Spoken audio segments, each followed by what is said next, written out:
Welcome to another case with the brilliant Nero Wolfe and his sharp-eyed assistant, Archie Goodwin.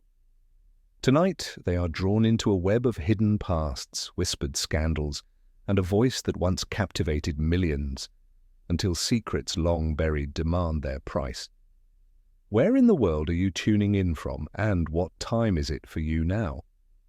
Settle in, because behind the glamour of fame lies a mystery steeped in betrayal, and Wolfe's keen mind will be tested against the shadows of ambition and regret. I was halfway through a respectable ham sandwich when the phone rang. It was after 9, which at the Brownstone meant calls were either from clients in desperate need or people who didn't know Nero Wolfe's preference for solitude after dinner. I picked up on the third ring, more curious than hopeful. "Is this Mr. Goodwin?" a woman's voice asked, low, cultured, and tense enough to string a violin. "It is," I said. "Depending on what you want, it may also be your lucky night." "I require Mr. Wolfe's services," she said.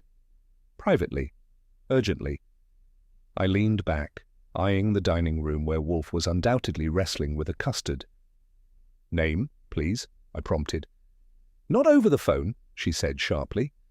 "There is a matter concerning a voice known to millions, a reputation that cannot withstand scandal." I gave her the usual reminder about Wolfe's distaste for mysteries before engagements, but she pressed on. She would come tonight, she said, if Wolfe would receive her. After a beat of silence, I heard something I didn't expect, the edge of fear cracking that polished voice. I jotted down the arrangements and hung up, already knowing this wasn't going to be a standard fee-for-service call. She arrived 15 minutes later, shrouded in a dark green cloak that looked more suited for Hamlet's Ophelia than Manhattan's spring drizzle. I showed her into Wolfe's office, where the big man was already in his chair, peevish at the interruption, but too curious to resist. When she lowered her hood, I recognized her instantly. Celeste Varney, the Metropolitan Opera's shining star, whose high seas had been causing cardiac incidents in wealthy old patrons for years. Her features were strained, her normally imperious gaze flickering nervously around the room as if the walls might have ears. Wolfe's brows lifted a fraction, his version of a whistle of surprise. "You will please be seated," Wolfe said, voice velvet over iron. "Mr. Goodwin has already apprised me of your urgency." Celeste perched on the edge of the red leather chair like she was afraid it would snap shut on her. She clasped gloved hands together and looked Wolfe dead in the eye. "I am being blackmailed," she said. "And if the truth comes out, it will end my career." She did not tremble, but something about the way she sat, rigid, tense, told me she was wound tighter than a tenor's top note. Wolfe steepled his fingers, studying her as if she were a puzzle box he intended to pry open with a glance. "You will be specific," he said. Celeste's hands tightened. "Years ago, long before the opera, long before anyone knew my name, I lived under another identity, a different life, one I left behind." Her voice dropped. "Now, someone threatens to expose it. They demand money, or they will reveal what I was, chaos, and what I did." Wolfe's lips thinned, though his bulk did not shift an inch. "And what precisely did you do, madam?" Celeste hesitated, a shadow crossing her fine features. "Nothing illegal," she said quickly, "but disreputable. Enough to destroy the reputation I have worked a lifetime to build." I leaned against the wall, arms folded, watching. She wasn't lying, at least not in the obvious ways. Her shame was real. But shame is a tricky thing, and in my experience, people hide the worst parts, even when they're asking for help. "You understand," Wolfe said, his tone clipped, "that to protect you, I must be fully informed. Withholding information only imperils your position." Her face shuttered, and I saw at once she wasn't ready to tell us everything. Not yet. "I cannot say more unless I am assured of your absolute discretion," Celeste said, her voice tight. Wolfe's brows drew together in a frown that would have terrified lesser mortals. "Discretion, madam, is a necessity of my profession," he said. But I do not enter into blind agreements. I cannot defend against shadows. She lifted her chin, pride fighting fear. Then I must take the risk, but know this. If the past is revealed, it will not merely ruin me. Others, innocent people, will be dragged down as well. Wolfe pressed his fingertips together and closed his eyes for a moment, as if weighing the proportions of folly to necessity. I dislike ultimatums, he said finally, opening his eyes. But I dislike injustice more. I nearly dropped my jaw. Wolfe was rarely so direct with sympathy. You will tell Mr. Goodwin the name and demands of your blackmailer, Wolfe continued, and you will remain available for further questioning. Beyond that, I will act at my discretion, not yours. Celeste hesitated, then gave a tiny nod, the gesture of a queen abdicating her crown. Wolfe turned to me. Archie, take the particulars. And just like that, we were in. The particulars, as it turned out, were scant. The blackmailer's note had arrived 3 days prior, typed, unsigned, with a demand for an unmarked cash drop within the week. No threats of violence, only exposure. The note had referenced a forgotten aria sung under a false name, which even Wolfe found poetically nauseating. While Wolfe listened, silent and frowning, I peppered Celeste with logistical questions. She answered precisely, but there were gaps, small hesitations that pricked at me like burrs in a sock. When she left, wrapped again in her emerald cloak, Wolfe leaned back and exhaled through his nose. Fascinating, he murmured. You believe her? I asked. Belief is irrelevant, Wolfe said. The operative facts are these. A figure of prominence is threatened by a phantom from her past, linked somehow to performance, disrepute, and silence maintained over decades. What intrigues me, Archie, is not the melodrama. It is the potential for unseen hands guiding this affair. Hands more dangerous than mere extortion. I knew that tone. It meant Wolfe was not merely interested. He was hooked. Get your coat, he said. You and I will begin by verifying Miss Varney's recent movements, which, in our line of work, was usually the start of finding trouble. We didn't have to look far for trouble this time. It was near midnight when the call came. I answered, half expecting Celeste's soprano tones begging for help. Instead, it was Inspector Kramer's gravelly growl. Tell your boss to stay out of this one, Goodwin, he said. Your opera star just got a whole lot deeper in it. Meaning? Meaning the man who tried to blackmail her won't be blackmailing anyone anymore, Kramer said. We found him strangled in his rat-hole apartment 2 hours ago. I relayed the message to Wolfe, who only grunted, unimpressed by the drama. Name? He asked. Elliot Drayton, I said. A third-rate gossip hound who couldn't make rent most months. Interesting, Wolfe said. And the obvious inference, Archie? That Celeste decided blackmail wasn't expensive enough and went for permanent. Phooey, Wolfe said, the corners of his mouth twitching downward. Too convenient. He rose, heavy and deliberate, and headed for the kitchen, where Fritz's late-night coffee would soon flow. I leaned back, smiling grimly. Wolfe was stirred, and Kramer was aggravated. That meant the game was well and truly afoot. And this time it wasn't just a career or a reputation at stake. It was blood on the floor, and someone was going to pay for it. If there's one thing that can sour a perfectly good morning faster than Fritz burning the eggs, it's dragging a client to headquarters with the prospect of a murder charge hanging over her head. Celeste Varney walked beside me like a woman heading to her own funeral, though she maintained the posture of a duchess at parade. At Wolfe's instruction, I kept my mouth shut unless absolutely necessary. Wolfe's theory was simple. Let her hang herself if she must, but not with our rope. When we reached the front desk, the uniformed sergeant gave her one long look and wrote down her name like he was signing a confession. They ushered us into an interview room where Inspector Kramer waited, arms folded, jaw grinding like he could crack walnuts with it. Kramer didn't waste time. Miss Varney, he barked, you know why you're here. Celeste merely inclined her head, calm as a marble bust. I hope you're smarter than you look, Kramer added, clearly relishing the provocation. I bit the inside of my cheek to keep from smiling. Wolfe would have admired her restraint, but I knew, watching her carefully, that behind the regal poise the pressure was building, and cracks were inevitable. Kramer slapped a manila folder onto the table like he was throwing down a gauntlet. "The man who tried to blackmail you was Elliot Drayton," he said, "used to scrape gossip columns for pennies until the smart money blacklisted him. Lately, he was making noises about some big score. I guess he thought you were it." Celeste's hands tightened in her lap. She said nothing. Kramer wasn't the kind to be deterred by silence. "We found him strangled in his apartment last night. No signs of forced entry, no struggle, cozy, neat. Like someone he wasn't afraid to let in." His eyes pinned her like a butterfly. "You had a meeting arranged with him, didn't you?" "No," she said, voice cool but brittle. "I never agreed to meet him. I received only one letter. I was considering my options." Kramer snorted. "And while you were considering, he turned up dead."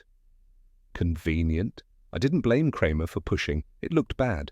But I also knew Wolfe would have pointed out that convenience alone never hanged a man, or a woman, unless there was a rope of facts to go with it.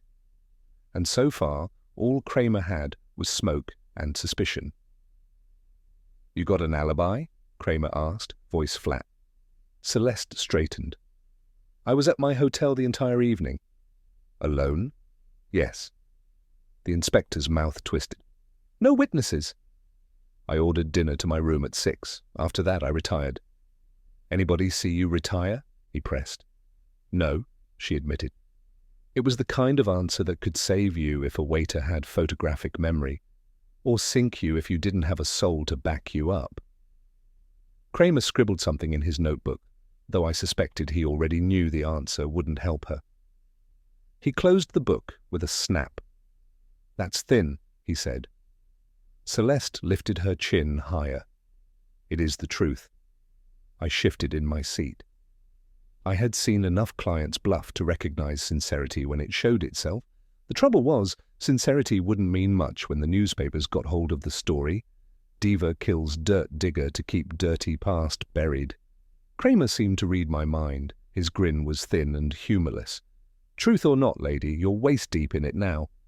And if Wolfe didn't step carefully, we'd all be up to our necks alongside her." Kramer turned his attention to me then, which is never a healthy thing. "You tell Wolfe," he said, jabbing a finger at me, "that if he sticks his nose into this, I'll make damn sure it gets bloodied." I spread my hands in a gesture of wounded innocence.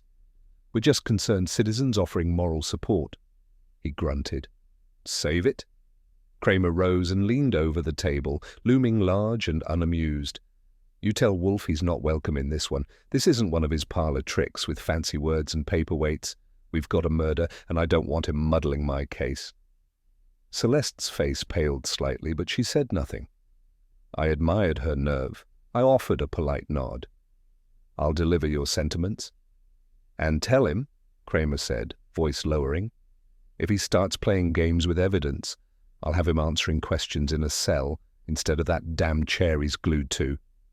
It wasn't an idle threat.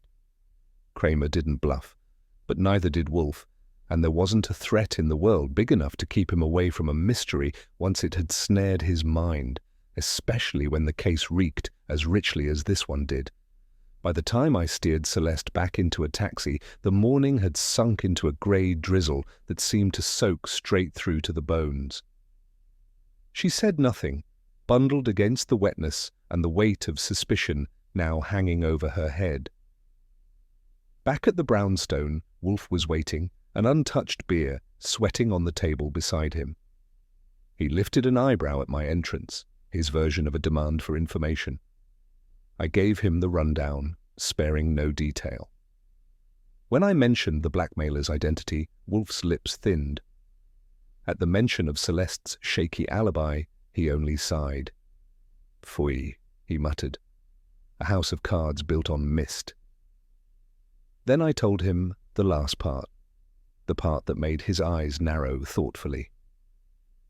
According to Kramer's notes, which I had sneakily glimpsed when he wasn't looking, Drayton had been bragging about a certain recording he'd acquired. A recording connected to a scandal from years ago. A recording that, if genuine, could shatter reputations like glass. Wolfe stirred for the first time all morning, rising with the creak of leather. "A recording," he said, voice low. "How singularly promising." And in that moment I knew we weren't just hunting a murderer anymore. We were chasing ghosts, and ghosts, in my experience, never stayed politely buried. When a blackmailer ends up dead, it's a fair bet he wasn't blackmailing angels. Elliot Drayton hadn't lived like a choirboy, and from what little I remembered of his sordid career in gossip sheets and scandal rags, he had the subtlety of a jackhammer. At Wolfe's instruction, I started digging into Elliot's past, calling in favours, leaning on acquaintances, and buying drinks I knew I'd regret later. Turns out Drayton had been sniffing around the Met for months before Celeste's name floated into his sewer. No one knew exactly what he was looking for, but the consensus was clear. He thought he had found something explosive. A former colleague at the Herald Tribune offered the first real bone. Drayton had been obsessed with uncovering the gilded lie behind the golden voice. Not much to go on, but enough to get my own instincts twitching. If Elliot Drayton had indeed uncovered something damaging enough to risk blackmailing an international opera star, chances were it wasn't some love letter from a jealous tenor. It was bigger, messier, and likely deadly. And if it had gotten him killed, odds were good, it could still do the same to someone else. Tracking down Madeline Hodge wasn't difficult. She was listed right where you'd expect, above a dingy bar in Chelsea, where the lights buzzed and the stairs smelled of old regret. Madeline was Elliot's former flame, though from the bitter tilt of her mouth, former didn't quite capture the sourness. She let me in after some smooth talk and a flash of my wallet, and once we got comfortable, her with a cigarette, me with a coffee that tasted suspiciously like dishwater, she started talking. "You boys think Elliot was a scumbag," she said, blowing smoke sideways. He was, but he wasn't stupid, not when it came to sniffing out a story. I let her ramble. Eventually, between gripes about missed rent payments and unfaithful promises, she spilled something useful. "He said he had proof," she said, squinting at the ash dangling from her cigarette. "Real proof," said she wasn't who she claimed to be, that once upon a time she was singing in a place called the Gilded Cage under a fake name, and there was more. Something dirty that went down there. That caught my attention like a slap. Proof. Not rumours. Proof. And if it was real, it explained why someone had been desperate enough to kill for it. I coaxed a few more details out of Madeline with the promise of another coffee. This time from a cafe that believed in fresh beans. The Gilded Cage, she said, had been a speakeasy back in the bad old days. Not one of the glamorous ones with chandeliers and society dames slumming it, but a grimy little hole where bootleg gin was cheap and the entertainment cheaper. "And that's where she sang," Madeline said, stabbing the air with her cigarette. "Not opera either, torch songs, and worse maybe." "What do you mean by worse?" I asked. She leaned back, studying me. "Elliot thought something happened there, a crime, a cover-up. He said if he found the right proof, he could blow half the high society crowd out of the water." That narrowed the field considerably. It wasn't just Celeste's reputation at stake. There were probably others with plenty to lose. If Elliot had found a recording, something tying Celeste or someone else to a buried scandal, it would explain why his life insurance policy had suddenly matured, courtesy of a pair of strangling hands. And if that recording was still out there, it was a ticking bomb waiting for the next greedy fool to pick it up.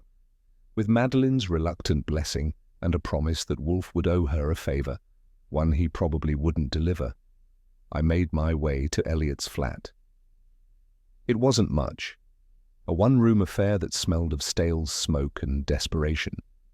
The place had already been picked over by the cops, but I figured there might be something they missed. I checked the obvious places first. Drawers, under the mattress, behind the radiator. Nothing. The desk was a disaster, papers scattered like confetti. I dug through them carefully, noting a few scribbled notes about the cage and V recordings, but no actual tapes or records. If Elliot had really gotten his grubby hands on a recording that could sink an opera star, it was gone now. Either he had hidden it too well, or someone else had gotten there before me. Someone with stronger motives than the police. I left the flat feeling that unpleasant tightness between my shoulder blades that usually meant we were walking blind into something bigger and nastier than we thought. And judging by the look on the super's face as I left, I wasn't the only one still sniffing around Elliot Drayton's remains. Back at the brownstone, I laid out what I had found, and what I hadn't. Wolfe listened in silence, his eyes half-lidded, fingers steepled. When I finished, he grunted. "It was never about Miss Varney alone," he said. "She was bait, a name valuable enough to justify extortion, but insufficient alone to provoke murder." "Then who?" I asked. "Someone else linked to that sordid establishment," Wolfe said. "Someone whose downfall would be catastrophic, financially, socially, or both. Miss Varney's exposure would have been merely the catalyst." He closed his eyes and breathed deeply through his nose, as if absorbing the scent of the case.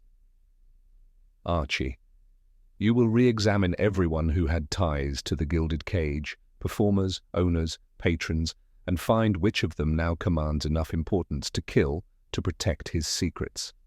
I rose, grimacing. "That'll be fun."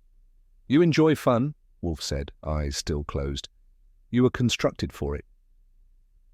And with that charming endorsement, I was back out into the rain and the stink of the city, chasing the ghosts of long-dead songs and fresher blood. The trouble with digging up ghosts is that sometimes they dig back. I left Madeline's building around midnight, my collar up against the drizzle.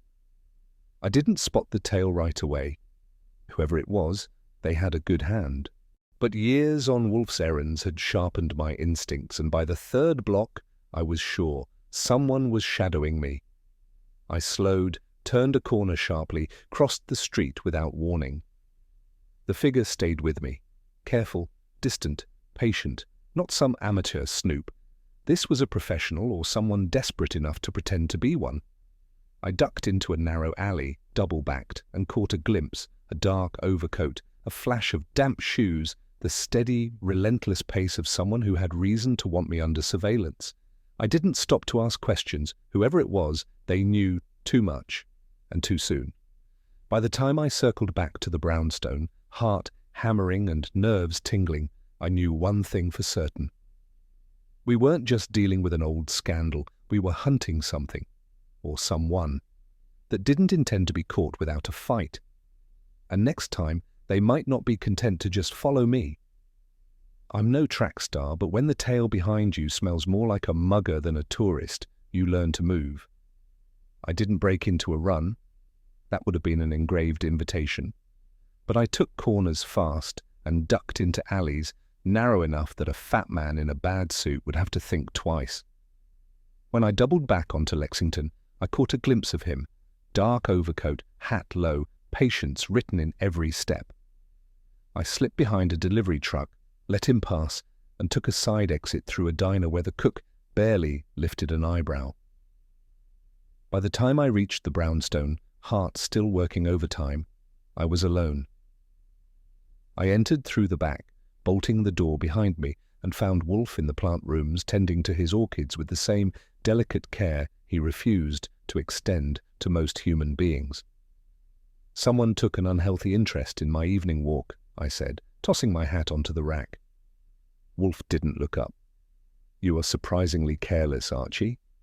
"Careless enough to lose him," I said, grinning. He grunted. "An uninvited observer suggests acceleration. The opposition grows nervous." And that was the first true warning that the stakes were far higher than we'd guessed.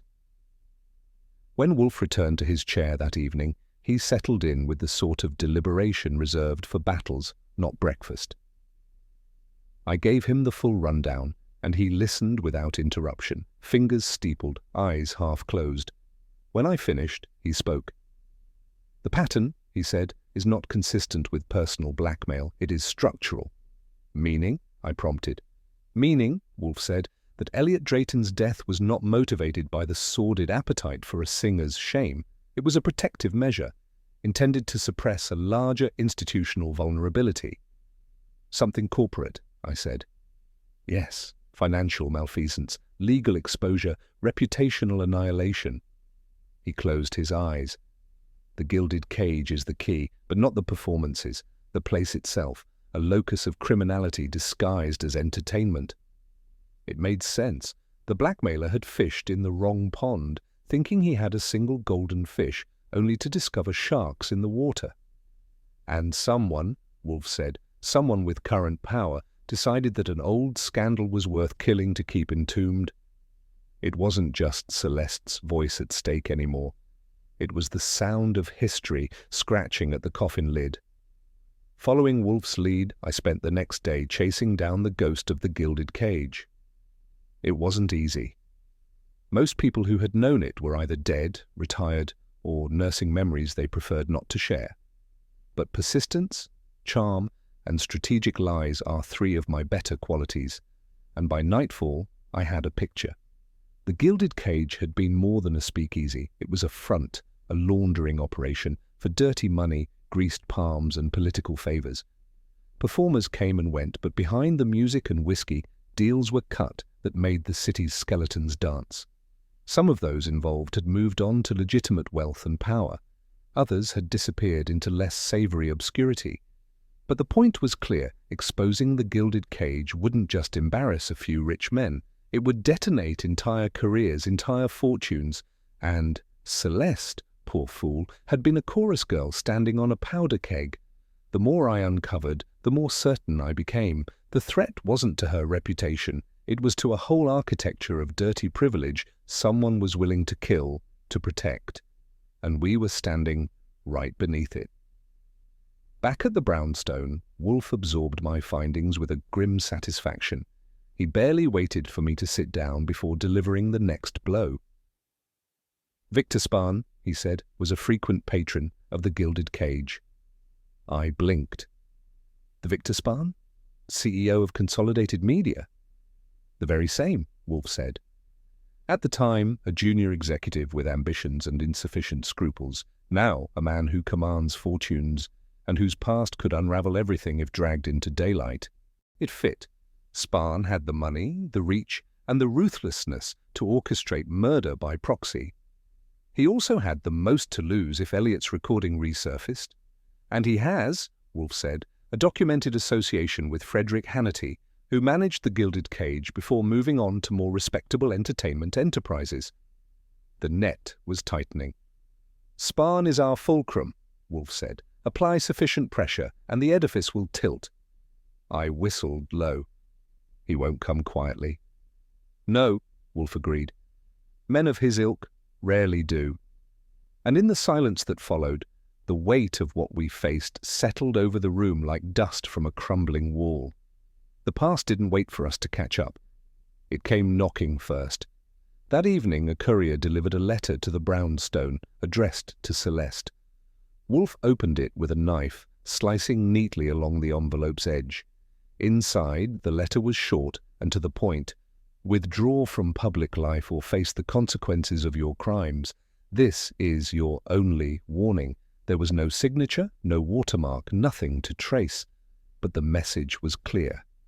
I found Celeste in the guest room, staring out the window as if she could see the years rolling back. When I showed her the letter, she read it once, twice, then pressed it to her chest. I told you, she whispered. They won't let me escape. She wasn't wrong. Wolfe entered behind me, reading her reaction with the same clinical precision he reserved for botany. You are a symbol, he said, not a target for revenge, but a lever. If you fall, others fall harder. It wasn't comfort, but it was truth. And the truth, I knew, was about to become very, very dangerous. Wolfe summoned me to his office after Celeste retired, and the gravity in the room was thicker than the air in his orchid rooms. We are no longer investigating murder, Archie, he said. We are impinging upon a conspiracy designed to preserve influence at all costs. Meaning they'll come after us too? I said lightly. Meaning, Wolfe corrected, that they already have. He gestured to the window, where a glint of movement betrayed a watcher across the street. Quiet, patient, professional. They will seek to intimidate, to deter, to silence, Wolfe said. Failing that, they will escalate. And us? I asked. We shall respond proportionally, Wolfe said, by accelerating our exposure of their motives. His voice was calm, but I knew better. Wolfe didn't like being forced onto the defensive. It made him irritable. And when Nero Wolfe grew irritable, he grew deadly. Tomorrow, he said, we go hunting. And somewhere beyond the glass, in the shadows of New York's glittering spires, the hunters were preparing their own moves. Only now they knew we were coming for them. Victor Spahn's public image was polished to a high gleam, but dig below the surface, as I did over the next 24 hours, and it didn't take long to find rust. Through a combination of newspaper archives, a few reluctant ex-employees, and a thoroughly bribed junior accountant, I pieced it together. Consolidated Media, Spahn's empire, held lucrative music rights, many of them suspiciously acquired decades ago. A handful of those rights tied directly back to the old Gilded Cage operations and to fraudulent recording contracts signed under false pretenses. If Celeste's link to the speakeasy was exposed, it would call the legitimacy of several of Spahn's cornerstone assets into question. The lawsuits alone would bleed millions. The shareholder revolt would finish the job.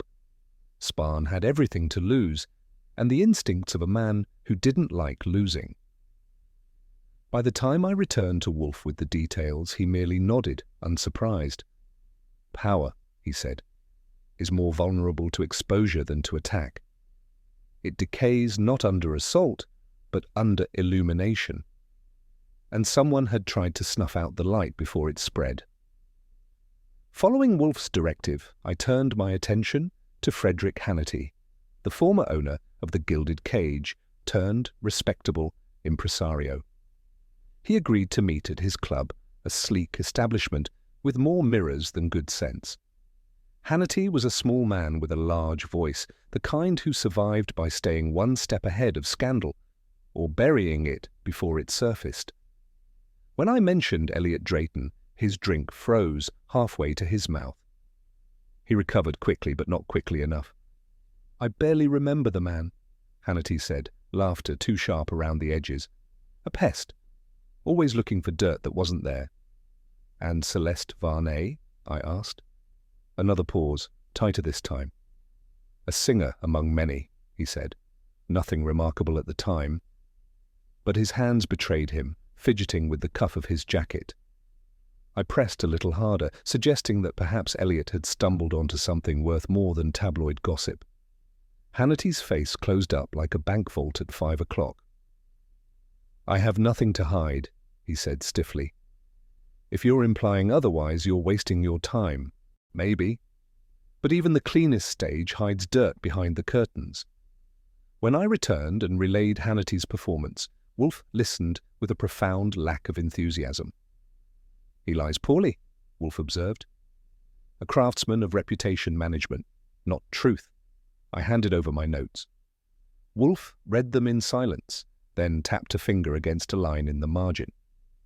You see it, of course, he said. I didn't, so I waited because Wolfe enjoyed the moments when I had to ask. The timeline, Wolfe said. Hannity claims to have severed ties with the Gilded Cage before its final year of operation. Yet Elliot's notes suggest Hannity was still involved during the period in question, the period of the alleged crime. I whistled low. He perjured himself before he even hit the witness stand. Wolfe allowed a ghost of a smile. Indeed. And when men lie about their past, it is rarely to protect another. It wasn't proof, not yet, but it was enough to tighten the noose around Hannity's well-tailored neck, and maybe, just maybe, flush out the hand that had woven it. The next day, things moved fast. Armed with Wolfe's deductions and a little well-placed needling from me, the cracks in Hannity's story widened. A former stagehand from the Gilded Cage, a man with no love for Hannity and an appetite for cash, confirmed that Hannity had been deeply involved in operations until the bitter end. He also hinted that Hannity had known about a particular incident, a scandal involving a prominent patron, a missing ledger, and threats exchanged behind closed doors. It was enough. For once, even Kramer didn't argue when Wolfe suggested Hannity be brought in for voluntary conversation. Hannity arrived at headquarters white-lipped and sweating through his expensive suit. Archie Goodwin's first rule of thumb: if a man smells like fear before you even ask the first question, chances are you're holding a live wire. By noon, I was 90% sure we had our man. The evidence wasn't bulletproof, but it wrapped around Hannity tight enough that even a good lawyer would have trouble breathing. If Hannity had killed Elliot Drayton to protect himself, the final nail was about to be hammered home. At least that's what I thought. The call came just as I was sitting down to lunch. Frederick Hannity had been found dead in his car, parked in a shadowed lot behind his club. Engine running, windows closed, carbon monoxide filling the cabin like a silent tide. Official verdict? Suicide. Quick, clean, convenient, too convenient. I headed to the scene myself, flashing my credentials at a bored patrolman who had better things to do than babysit corpses. Hannity was slumped in the driver's seat, mouth slack, eyes wide open with a look that suggested surprise rather than sorrow. I didn't buy it. Neither would Wolfe. Men like Hannity didn't kill themselves out of conscience. Fear, maybe. Pressure, possibly. But not guilt. And more to the point, if he had been so eager to cover his tracks, why had he agreed to meet with Wolfe again the following morning? No, someone had decided Hannity was a loose end that needed trimming, and somewhere, someone else was breathing easier tonight, while Wolfe and I were just getting started. Back at the brownstone, Wolfe listened to my report with closed eyes and a sour expression. "Murder, not suicide," he said, "arranged to appear convenient, predictable." "Spahn?" I asked. "Indubitably," Wolfe said. With Hannity poised to confess or implicate others, silence became necessary, and silence, once required, is ruthlessly enforced. He opened his eyes, sharp as cold steel. "The web constricts, Archie. We have lost a pawn, but the king remains exposed." "And Celeste?" I asked. "Celeste Varney is the excuse," Wolfe said. "The true motive lies in fortunes secured by deception, threatened by truth." He pushed back his chair, a monumental movement, and rose. "The game approaches its end." There was satisfaction in his tone, but also a note of warning. Our opponent wasn't desperate yet, but he would be soon. And desperate men made messy, dangerous moves. We had our proof of a conspiracy. Now, we just needed to survive long enough to expose it. There are few things more ominous than Wolfe issuing invitations. When he summons you to his office, it is not to share pleasantries over beer and cheese puffs. It is to disassemble you with surgical precision. By noon, the brownstone's chairs were occupied by a selective audience. Victor Spahn, pale and glowering, Milo Kent, twitchy as a cat in a kennel, Celeste Varney, serene but tight around the eyes. Wolfe occupied his throne behind the desk, a mountain of thought, while I hovered nearby, ready to retrieve files, offer commentary, or tackle any of the guests who tried to bolt. He wasted no time. Each guest received a question, precisely phrased, ruthlessly neutral. Wolfe was not seeking information so much as observing the manner in which it was withheld. Spahn's answers were clipped, cautious. Milo's were erratic, hedging every fact like a man playing poker with a bad hand. Celeste answered with wounded dignity, the mask of a woman who had long since learned how to sing for her survival. Wolfe said little, but when the last interview ended, he leaned back, fingers steepled, his eyes glittering. The stage was set. Now it was time to raise the curtain. Once the others departed, Wolfe kept Celeste behind, signaling me to stay. She sat rigidly, her gloved hands folded in her lap. Wolfe regarded her with the same detached scrutiny he reserved for problematic orchids. "You must decide, madam," he said quietly, "whether your dignity is worth more to you than your safety." For a moment she said nothing. Then, like a statue cracking, she spoke. "I sang at the Gilded Cage," she said, "under a different name. I was 17. I knew nothing of its true nature then." Wolfe inclined his head. "You were not complicit in their other enterprises?" "No." Her voice hardened. "I sang. I was paid.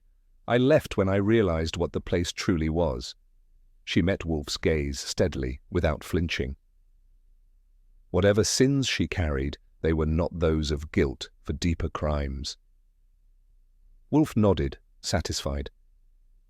"You understand, of course, that others will be less inclined to distinguish nuance." "I understand," she said. There was a tremor in her voice. Anger, perhaps, or regret. I couldn't tell, but either way the mask had dropped, and what remained was a woman with everything still to lose. While Wolfe spoke with Celeste, I pursued a lead of my own, the mythical recording that had started this whole dance. It took some prodding and a minor bribe to the right pawnshop owner, but eventually I laid hands on the prize, a battered phonograph record, poorly labelled, retrieved from a locker Elliot Drayton had rented under a false name. Back at the brownstone, I played it under Wolfe's supervision. The voice that filled the room was clear, and utterly unfamiliar. Not Celeste, not even close. Some nightclub warbler, flat on the high notes, warbling a song about broken dreams and cheap gin. I lifted the needle. "It's a plant," I said. "Naturally," Wolfe replied. Drayton had no true evidence, only a bait, intended to incite panic among those desperate enough to believe their secrets were imperiled. It was brilliant, in its way. Drayton hadn't needed real proof, only the illusion of it. In a world built on reputations, fear was more potent than fact. And someone, somewhere, had been afraid enough to kill for a ghost. Now it was time to find out who. The next thread came courtesy of Milo Kent, whom Wolfe had summoned again with the casual cruelty of a man tugging on a snared fish. Kent slumped in the red leather chair like a man awaiting judgment. Wolfe regarded him with mild distaste, as if he were an unsatisfactory specimen from the orchidarium. "You were Elliot Drayton's editor," Wolfe said. "You were also, I understand, his occasional financier." Kent shifted, hands twisting together. "I helped him when he needed it." "And recently," Wolfe said softly, "you helped him again, a substantial sum." Kent swallowed. "He said he had something big, something that would pay off for both of us. I didn't know, I swear, I didn't know what it was." "But you paid," Wolfe said, "on faith." Kent nodded miserably. It was all I needed to know. Drayton had been operating without a net, conning friends, foes, and strangers alike, building a castle of lies so delicate that a single wrong move had collapsed it around his ears. And Milo Kent had been just another brick in the wall. After Kent scurried out like a man escaping a bad debt, I retired to the plant rooms to escape the stifling atmosphere of duplicity. I was checking on a new shipment of orchids, Wolfe's pride and joy, when I noticed something odd. A tiny glint of metal barely visible among the hanging pots. A microphone. Small, sleek, wired to nothing visible but no less deadly for its subtlety. I didn't touch it. I didn't have to. I knew exactly what it meant. Someone had bugged Wolfe's sanctum, the one place he considered sacrosanct. I returned to the office, holding my discovery in 2 fingers like a dead rat.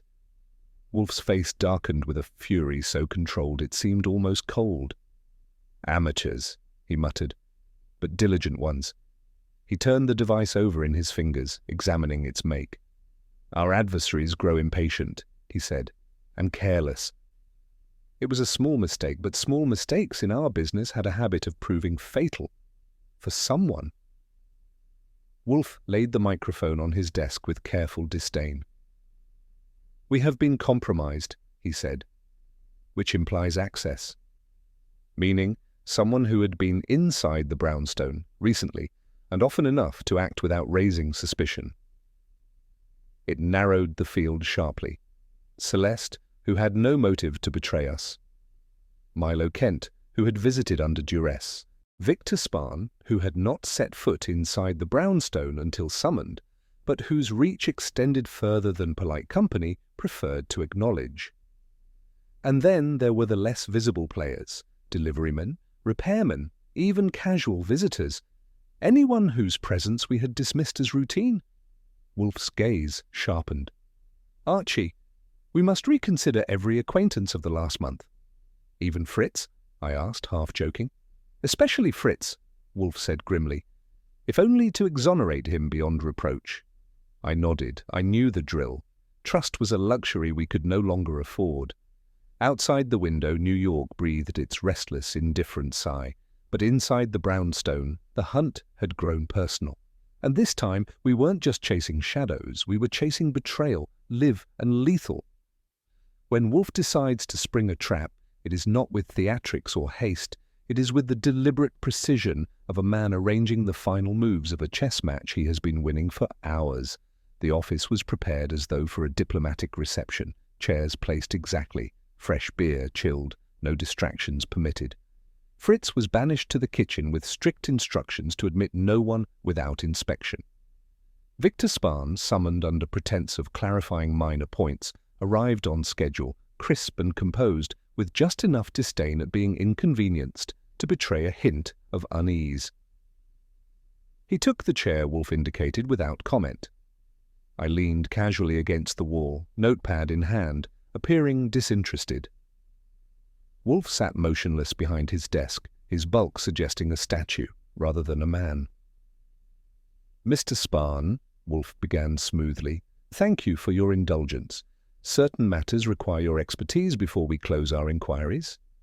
Spahn offered a tight smile, the kind that never touched the eyes. Wolfe steepled his fingers. "It will not take long." And with that simple lie, the walls of the brownstone began, inch by inch, to close around our guest. Wolfe led Spahn through a maze of questions, his tone urbane, his phrasing deceptively benign. He began with harmless topics: music rights, archival recordings, the challenges of managing historical catalogues. Spahn answered easily at first, his voice clipped and professional. But slowly Wolfe's inquiries edged closer to dangerous ground.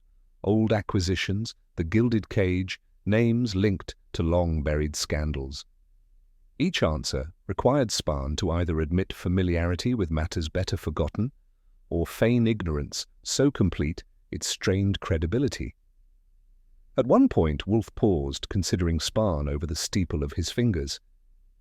"Surely, Mr. Spahn," he said, voice velvet smooth, "you would not deny acquaintance with a venue so instrumental in shaping your early business interests?" Spahn's nostrils flared. "I have no memory of it," he said, tightly. Wolfe inclined his head, as if accepting the answer, but not believing it. Patiently, methodically, he laid snares, references to old associates, hints at records purchased through intermediaries tied to the cage, implications that Drayton's blackmail had struck closer to home than Spahn dared acknowledge. And as the questions continued, so did Spahn's missteps.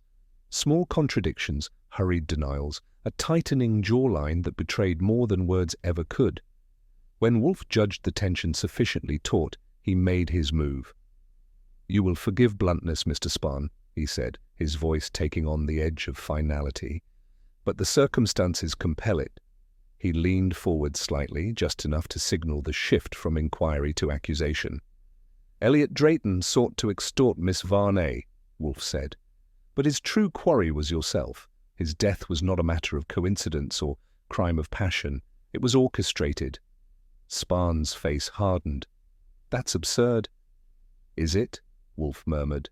"Drayton's threat jeopardized your empire. His elimination removed the peril and fortuitously misdirected suspicion toward a public figure conveniently mired in past indiscretions." Spahn's fingers flexed against the arms of his chair. "You stand, sir, at the apex of convenience," Wolfe said softly. "The man who discovered the recording, false though it was, is dead. The woman whose reputation served as bait is discredited. And you, the true object of the danger, remain untouched." There was silence, thick as cement. Spahn said nothing. He didn't have to. His stillness, the sudden stiffness in his shoulders, were admission enough for Wolfe, and soon for Kramer. The puppet master had been caught in his own strings. Now Wolfe only had to tighten them. Wolfe wasn't finished. He shifted his weight slightly, a movement that in his world signaled disdain. And Frederick Hannity, Wolfe continued, a casualty of necessity. Spahn's jaw twitched. Hannity, who knew enough of the Gilded Cage's history to pose a risk, but too little courage to resist pressure. Hannity, who might have unraveled your past dealings if given sufficient incentive. Wolfe's voice lowered to a near growl. You arranged his silence, efficiently, permanently. Spahn's hands, so carefully poised, balled into fists. It was not just Wolfe's deductions that burned him. It was their unassailable correctness. I watched, silent, as realization dawned on Spahn's face. Not that he had been accused, but that he had been understood, entirely, irrevocably. Hannity's death, Wolfe said, was not the act of panic. It was strategy. And in Wolfe's cold, precise voice, it sounded worse than murder. It sounded like betrayal writ large. The room held its breath, waiting for the final blow. But Wolfe, as ever, understood the necessity of final clarity. He shifted his gaze from Spahn to me, then back. Miss Varney, Wolfe said, was not the intended victim. She was merely the bait, a pawn maneuvered into exposure so that you, Mr. Spahn, could redirect attention and protect your own foundations. Spahn opened his mouth, but Wolfe raised a finger. You chose her, Wolfe said, because she had once performed at a disreputable venue, because her fame guaranteed scandal, because you knew fear would paralyze her, silence her, and distract your adversaries. For a moment, Spahn seemed on the verge of speech, then thought better of it. He rose, stiff and deliberate. I'll have my attorney contact you, he said, his voice strained. You will, Wolfe said indifferently, and Inspector Kramer will have more pointed questions. Spahn hesitated, then walked out. Only when the door shut behind him did Wolfe allow himself a sigh, not of weariness, but of grim satisfaction. Archie, he said, telephone Kramer. Inform him that the concert has concluded. And the finale? I asked. He allowed a thin smile. Most harmonious. And somewhere in the city, as Spahn's careful world began to crumble, the first notes of real justice began to rise. The aftermath of a case always left the brownstone quieter than usual, as if even the walls needed time to process what had passed through them. Wolfe, for his part, had retreated to his office, a glass of beer untouched beside him, his massive frame sunk deeper into his chair than usual. I knew better than to interrupt. He was turning the matter over in that steel-trap mind of his, not savouring victory, but examining the wreckage left behind. The magnitude of misfortune, Wolfe said finally, without looking at me, is rarely proportionate to the original offence. I waited. Miss Varney's shame, he continued, was trivial. A youthful indiscretion common enough, forgivable by any rational mind. Yet it became the tinder that ignited blackmail, murder, and ruin. Not because of her actions, but because of the greed and cowardice of others. He shook his head slightly, a slow, deliberate movement. The past, he murmured, has a malignity all its own when manipulated by unscrupulous men. It wasn't pity in his voice. Wolfe had little use for that. But something colder, sharper, a recognition of how small sins, when harvested by the wrong hands, could blossom into fatal consequences, and the truly guilty often wore the cleanest cuffs. Of course, I couldn't let him wallow in melancholy without at least one jab. It would have been against my professional code. Well, if this keeps up, I said lightly, I'll have to start filing you under sentimentalists in the client directory. Wolfe's eyes opened a sliver, gleaming dangerously. Phui, he said. Sentiment is the indulgence of idle minds. Sure it is, I agreed cheerfully. And orchids are only for farmers. He grunted, which in Wolfen translated roughly to, tread carefully, Goodwin. I leaned against the corner of his desk. Admit it, you feel a little sorry for her. Not enough to waive the bill, naturally, but maybe enough to not charge double. I feel, Wolfe said coldly, that a society which compels the concealment of trivial truths and thereby enables greater crimes is in want of serious redress. That is all. He reached for his beer, finally tasting it as if washing away the bitter residue of the case. I decided that was as close to sentiment as we were likely to get. And coming from Nero Wolfe, it was practically an operatic area of compassion. Celeste Varney re-emerged into public life with the same grace she had always displayed under the lights, but those of us who had seen behind the curtain knew better. The newspapers, fed by discreet leaks and carefully worded statements, framed her past as a colourful footnote rather than a career-ending scandal. The gilded cage was painted as a relic of a vanished era, its sins buried with its patrons. Celeste's performances resumed, and audiences hungry for their divas welcomed her with open arms and willing ears. But the triumph was muted.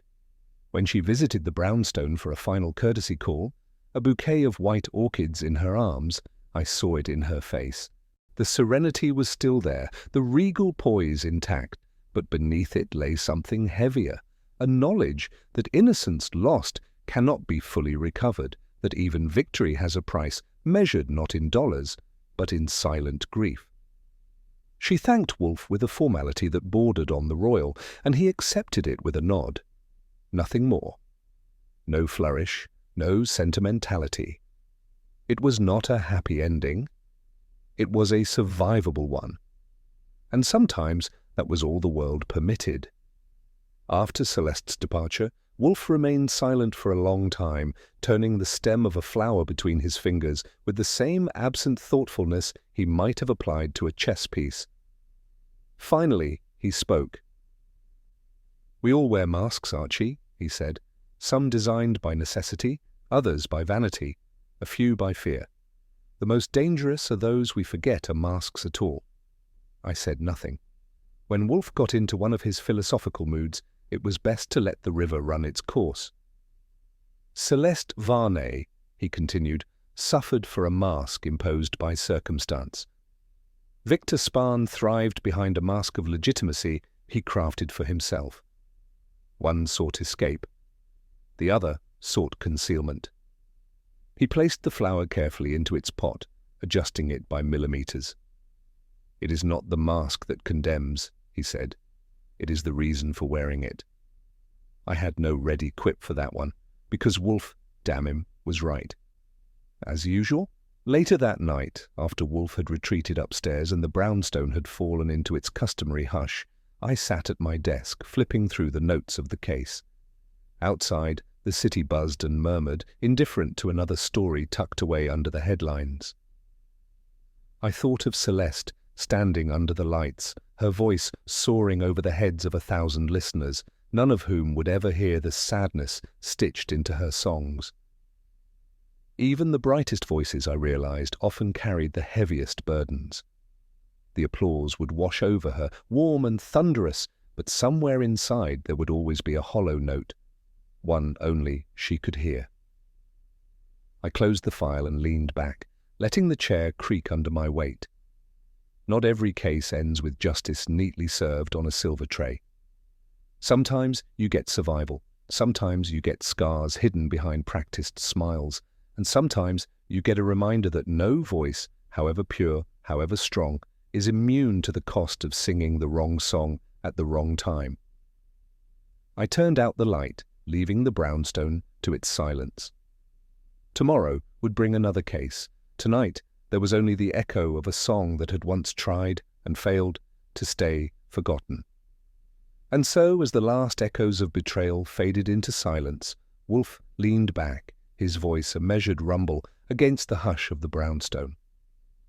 "The smallest concealment," he mused, "often ripens into the gravest ruin, not through malice, but through cowardice." Archie, scribbling notes, only half smiled, knowing the truth of it, cut deeper than any case file. Now I leave you with a question. What do you think was Victor Spahn's greatest mistake? underestimating Nero Wolfe or overestimating his own cleverness? Share your thoughts in the comments. And if you enjoyed unraveling this mystery with us, be sure to subscribe for more Nero Wolfe adventures. Don't forget to share this story with fellow mystery lovers who would savor the chase just as much as the catch.